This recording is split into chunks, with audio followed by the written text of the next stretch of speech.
जब से Moby Dick नामक विशाल सफेद व्हेल ने कैप्टन अहाब का पैर काटा, तब से कैप्टन अहाब अपने मायावी दुश्मन मोबी डिक का पीछा कर रहा है। विशाल सफेद व्हेल मोबी डिक को मारने के लिए अहाब का जुनून पागलपन की हद को भी पार कर चुका है। क्या कैप्टन अहाब मोबी डिक को मार पाएगा? The books rainbow presents Moby Dick, written by Herman Melville. मेरा नाम इस्माइल है। मैं एक अध्यापक हूँ और मेरा शौक समुद्री जहाजों पर यात्रा करना और लोगों को अपने अनुभव सुनाना है। आज भी मैं अपने जीवन का सबसे खतरनाक और दिल दहलाने वाला अनुभव सुनाता हूँ। जहाज पर काम करना मुझे बचपन से ही अच्छा लगता था, इसलिए शहर में कोई और नौकरी ढूंढने के बजाय मैंने जहाज पर ही नौकरी करना ठीक समझा। मैंने अब तक व्यापारी जहाजों पर ही समुद्री यात्राएं की थी, लेकिन इस बार मैं किसी ऐसे जहाज को खोज रहा था जो किसी साहसपूर्ण यात्रा पर जा रहा हो। मैंने सुना था जो जहाज व्हेल मछली के शिकार पर जाते हैं उनकी साहसपूर्ण यात्राएं बहुत ही रोमांचकारी व खतरनाक होती हैं। इस बार मैंने भी किसी ऐसे ही शिकारी जहाज पर नौकरी करने का फैसला किया। व्हेल का शिकार खतरनाक होने के साथ साथ बहुत ही रोमांचकारी होता है। व्हेल का शिकार करते समय उससे काफी दूरी बनाए रखते हुए ही शिकारी उस पर बहुत ही मजबूत रस्सियों से बंधे हुए कांटेदार बर्छे फेंकते हैं। इन कांटेदार व ताकतवर बर्छों को हार्पून कहते हैं। इन व्हेल के शिकारियों को शिकार करते समय अक्सर जिंदगी और मौत से लड़ना पड़ता है। व्हेल के ये बड़े बड़े रोमांचकारी किस्से मैं अक्सर सुना करता था। इन सब सुने हुए किस्सों का अनुभव अब मैं जीवंत रूप में करना चाहता था, इसलिए मैं चल पड़ा ननटुकेट बंदरगाह के लिए। पूरा दिन चलने के बाद मैं एक छोटे बंदरगाह पर पहुंच गया। दिसंबर की कड़कड़ाती ठंड का महीना था और रात थी शनिवार की। एक गली के अंत में मुझे एक पुराना मकान दिखा। दरवाजे पर एक तख्ती खड़खड़ की आवाज के साथ लहरा रही थी। उस पर लिखा था स्पाउटर सराय, मालिक पीटर कफिन। मैं सराय के भीतर चला गया। वहां एक बूढ़ा बैठा था। मैंने उससे रहने के लिए कमरा मांगा, लेकिन उसने कहा कि वहां पर कोई कमरा खाली नहीं है। मैंने उस बूढ़े से बहुत मिन्नतें की और कहा कि इस ठंडी रात में मैं कहां जाऊंगा। बूढ़े ने कुछ सोचकर मुझे एक कमरे के बारे में बताया जिसमें कोई हारपूनिया ठहरा था जो किसी शिकारी व्हेल जहाज पर जा रहा था। आज वह अभी तक नहीं आया था। मेरे पास कोई और रास्ता नहीं था। मैंने कहा ठीक है।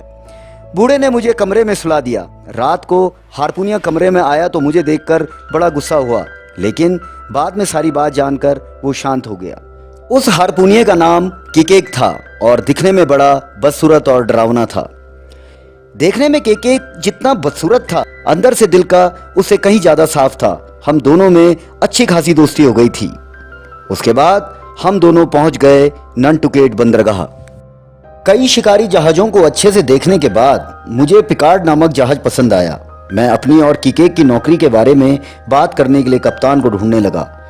मुझे एक रौबीला आदमी दिखा। पता चला कि पिकार्ड जहाज के 3 कप्तानों में से वह भी एक कप्तान था। मैंने सुना था कि किसी किसी जहाज के कई मालिक होते हैं। उन मालिकों में से 2 या 3 जो खास होते हैं वे ही जहाज के कप्तान होते हैं। वह बहुत ही मुश्किल से मुझे जहाज पर नौकरी देने के लिए राजी हुआ। उसका नाम कप्तान पेलेग था। मैंने किकेक की नौकरी के बारे में कप्तान पेलेग से कहा, लेकिन कप्तान पेलेग ने साफ इनकार करते हुए कहा कि बिना किकेक को जांचे परखे वह उसे नौकरी पर नहीं रख सकता।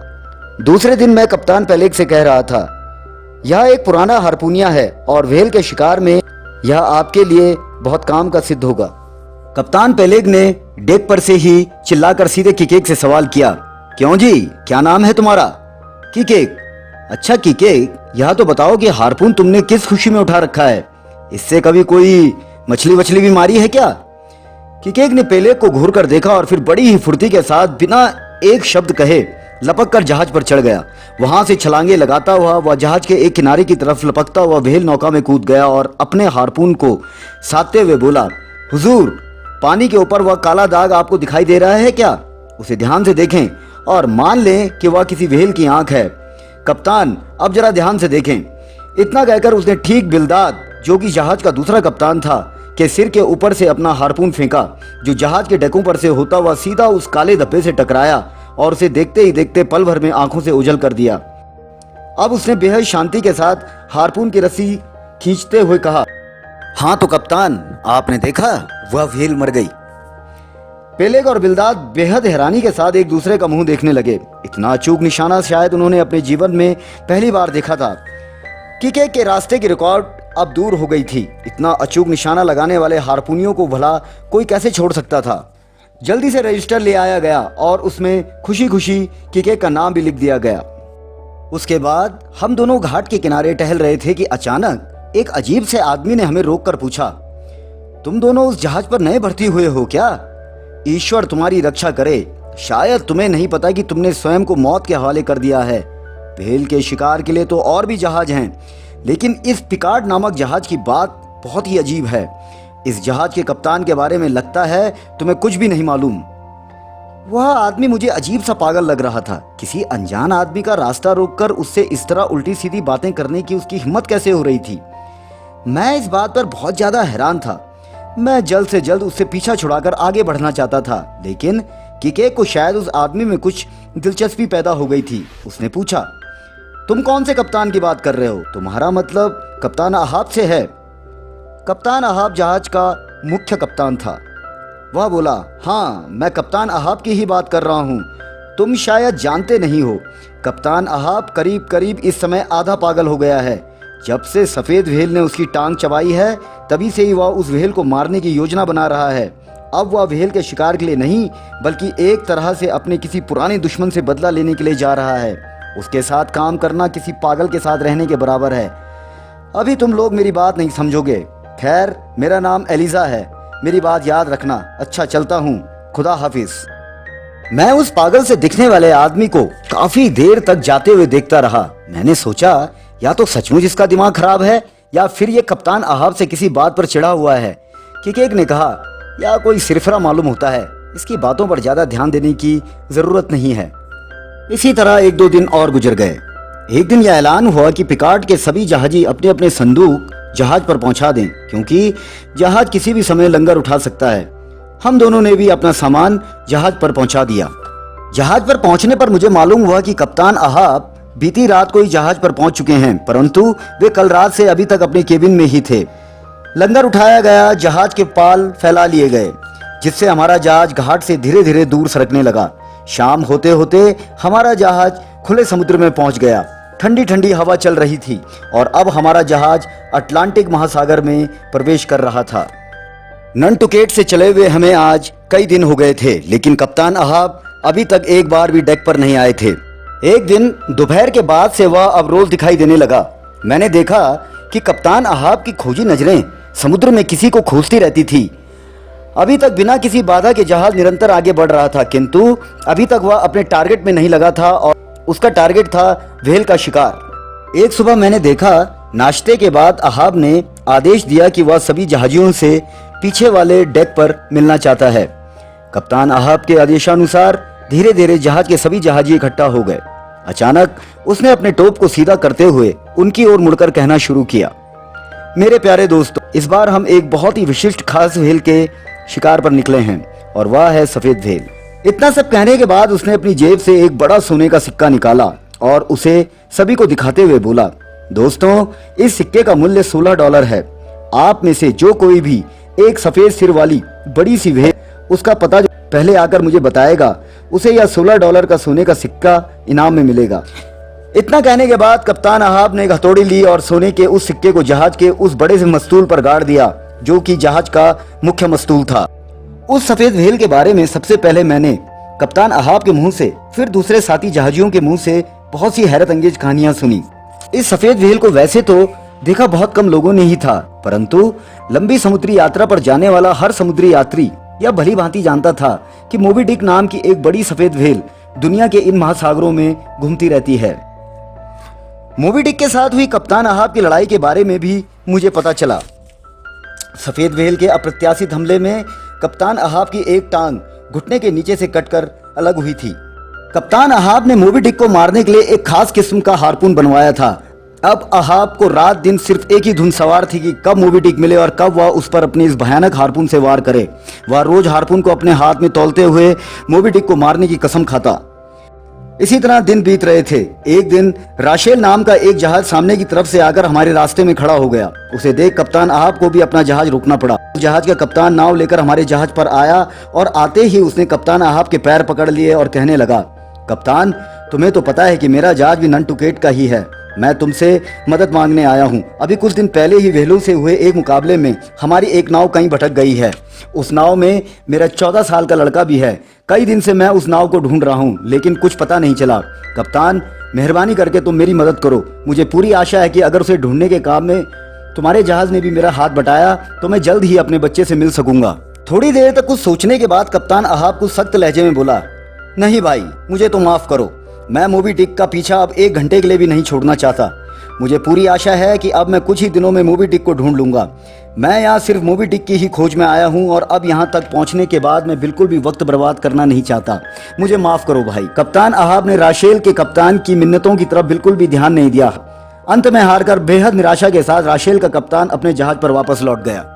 दूसरे दिन हमने देखा कि पानी पर तेल जैसी लंबी सी रेखा बनी हुई है। कुछ ही घंटों के इंतजार के बाद पहरेदारों ने मस्तूलों पर से चिल्लाकर कहा, वह रही मोबी डिक और वह रही उसकी फुहार, वह देखो ठीक सामने। हम सभी ने देखा 80 फुट से भी ज्यादा लंबी वह सफेद राक्षसी व्हेल आराम से पानी पर तैर रही थी और मजे से फुहारें उड़ा रही थी। हारपूनियों ने फटाफट निशाना साधकर अपने अपने हारपून चलाने शुरू कर दिए। देखते ही देखते मोबी डिक पर हारपूनों की वर्षा सी होने लगी और हमारी नावों से लेकर मोबी डिक तक हारपूनों की रस्सियों से शामियाना सा तन गया। हारपूनों की मार से मोबी डिक बुरी तरह छटपटाते हुए रस्सियों में उलझ गई। उसके छटपटाने से हमारी नावें खींचकर उसके पास पहुंचने लगी। अचानक थोड़ी देर के लिए वह शांत पड़ गई। एकाएक न जाने कैसे मोबी डिक ने उलझी हुई नावों को अपनी पूंछ के झपट्टे से अपने काफी पास खींच लिया। नावें झटके से बुरी तरह ऐसे खिंच गई थी कि वह आपस में इतने जोर से टकराई कि उनके सभी लोग छपाक से पानी में जा गिरे। तीसरे दिन कुछ ही घंटों की मेहनत के बाद फुहार उड़ाती हुई मोबी डिक दिखाई दी। नावों को तुरंत नीचे उतारा गया। अब तक मोबी डिक जहाज के काफी नजदीक आ गई थी। मैं आज कप्तान के साथ ही उसकी नाव पर था। हमारी दोनों नावें काफी आगे निकल गई थी। हमारी नाव भी तेजी से जहाज के अगले भाग की तरफ बढ़ रही थी। अभी हम जहाज के अगले भाग की तरफ पहुंच भी नहीं पाए थे कि अचानक मोबी डिक बिल्कुल हमारे सामने आ गई। मोबी डिक शायद हमारी नाव को पास से घिरने के लिए पानी में डुबकी लगा रही थी। कुछ देर बाद पानी से बाहर आते हुए अपनी पूंछ के थपेड़ों से ऊंची ऊंची लहरें उठाते हुए तेजी से जहाज की तरफ झपटी। यह देख कप्तान अहाब जोर से चिल्लाया, हे ईश्वर, आज तो यह हमारे जहाज को डुबोना चाहती है। हमारी नावों से बचते हुए सचमुच ही मोबी डिक ने बड़े भयानक ढंग से चिंगाड़ते हुए जहाज पर हमला कर दिया। हमने जल्दी से अपनी नावों को मोड़ा और अगले पल ही हमने मोबी डिक पर बुरी तरह आक्रमण कर दिया। अपने पर हुए इस भयंकर आक्रमण की परवाह न करके मोबी डिक ने 2 नावों को उलट दिया और फिर जहाज के अगले भाग में अपने सिर से भयंकर चोट की। उसके सिर की इस भीषण टक्कर से जहाज में एक बहुत बड़ा सुराख हो गया और उसमें से होकर बड़ी तेजी से पानी जहाज में घुसने लगा। मोबी डिक अब तक और ज्यादा भयानक हो चुकी थी। लगता था जैसे उसने जहाज को पूरी तौर पर डुबाने की कसम खा ली हो। इसलिए उसने पलटकर पहले से भी ज्यादा जोरदार 3-4 टक्करें एक साथ मारी और देखते ही देखते जहाज बड़ी तेजी से डूबने लगा। जहाज को डुबोने के लिए मोबी डिक का यह आक्रमण रूप बड़ा ही खतरनाक था। वह बार बार हमसे दूर तैर जाती और फिर अचानक गोता लगाकर जहाज पर झपट पड़ती। कप्तान अहाब जहाज में भरते पानी को देखकर काफी बदहवास था। अभी हम सब यह देख ही रहे थे कि अचानक मोबी डिक बड़ी तेजी से घूमकर हमारी नाव पर झपटी। उसके एक ही धक्के में हमारे 3 जहाजी नाव से छिटककर बड़ी तेजी से समुद्र में जा गए। इन तीनों में से एक मैं भी था। मैं अभी नाव पर पहुंचने की सोच ही रहा था कि मैंने देखा कप्तान ने अपना वह भयंकर हारपून उठाया और उसे निशाना साधकर व्हेल की तरफ फेंक दिया। हारपून की रस्सी बड़ी तेजी से सनसनाती हुई आगे निकली और अचानक पता नहीं कैसे नाव के अगले सिरे के किसी खांचे में अटक गई। कप्तान अहाब तुरंत रस्सी सुलझाने के लिए नीचे झुका और उसने रस्सी सुलझा भी ली। फिर पता नहीं क्या हुआ कि अचानक उसकी गर्दन रस्सी की लपेट में आ गई और वह खिंचता हुआ नाव से बाहर पानी में जा गिरा। यह सारी घटनाएं कुछ ही पलों में घट गई। फिर देखते ही देखते कप्तान अहाब का शरीर आंखों से ओझल हो गया। कप्तान अहाब के पागलपन ने उसका अंत कर दिया था। मोबी डिक भयंकर क्रोध से भरी हुई बड़ी जोर जोर से फुहारें छोड़ रही थी। उसकी इस भयंकर फुहारों से पानी पर चारों तरफ एक धुंध सी छा गई। अपने चारों तरफ फैले समुद्र के अथाह जल में मैं कभी अपने डूबते हुए जहाज को देखता तो कभी किसी डूबते हुए जहाजी को। कभी मुझे बुरी तरह छटपटाती हुई मोबी डिक का विशाल दूध जैसी सफेद पूंछ पानी में थपेड़े मारती हुई नजर आती। अभी मैं यह सब देख और सोच ही रहा था कि अचानक एक ऊंची लहर आई और मुझे उठाकर दूर फेंक दिया। आज हमारा सब कुछ समाप्त हो गया। मैंने देखा छटपटाते हुए अचानक मोबी डिक ने बड़े जोर से उछलकर गोता लगाया। मैं जान गया कि मोबी डिक का यह आखिरी गोता है। अब वह मरकर ही पानी के ऊपर आएगी और उधर मेरा जहाज भी डूब चुका था। जिस जगह जहाज डूबा था वहां एक बहुत बड़ी और भयंकर भंवर बनी, जिसमें हमारी टूटी हुई नावें और बचने की कोशिश में बुरी तरह हाथ पांव मारते हुए जहाजी सब समा गए। मैं भी भंवर की चपेट में आने ही वाला था कि पता नहीं कैसे एक ऊंची लहर के शांत होने पर मैंने देखा जिस जगह जहाज डूबा था वहां लकड़ी की एक बड़ी सी काली पेटी तैर रही थी, जो कि शायद खाली थी। मैंने जल्दी से तैरकर उस पेटी को पकड़ लिया। उस पेटी को पकड़े पकड़े मैं समुद्र में करीब 1 दिन और 1 रात तैरता रहा। अगले दिन भोर के उजाले में मुझे किसी जहाज की पाल दिखाई दी। धीरे धीरे चलता हुआ वह जहाज मेरे नज़दीक पहुंचा और उसके जहाजियों ने मुझे समुद्र से निकालकर जहाज के डेक पर पहुंचा दिया। डेक पर पहुंचने के बाद मैंने जाना कि यह वही राशेल नाम का जहाज था जिसके कप्तान ने अहाब से मदद मांगी थी और विनती की थी कि कप्तान अहाब उसके खोए बेटे को ढूंढने में उसकी सहायता करें, लेकिन कप्तान अहाब ने साफ इनकार कर दिया था। मुझे यह जानकर बड़ा दुख हुआ कि राशेल के कप्तान को अभी तक न तो अपनी खोई हुई नाव ही मिली थी और न ही अपना खोया हुआ बेटा। यह जानने के बाद भी कि मैं कप्तान अहाब के जहाज का जहाजी हूँ, उसने अपने जहाज पर मुझे शरण दी और सुरक्षित ननटुकेट पहुँचा दिया। सफ़ेद व्हेल के साथ हुई कप्तान अहाब की रोंगटे खड़े कर देने वाली मुठभेड़ की कहानी सुनाते हुए सच मानिए ना चाहते हुए भी मेरे रोंगटे बार बार खड़े हो रहे हैं। इस जंग में मैं अकेला बचा हूँ। अपने आप को खुशनसीब कहूँ या बदनसीब।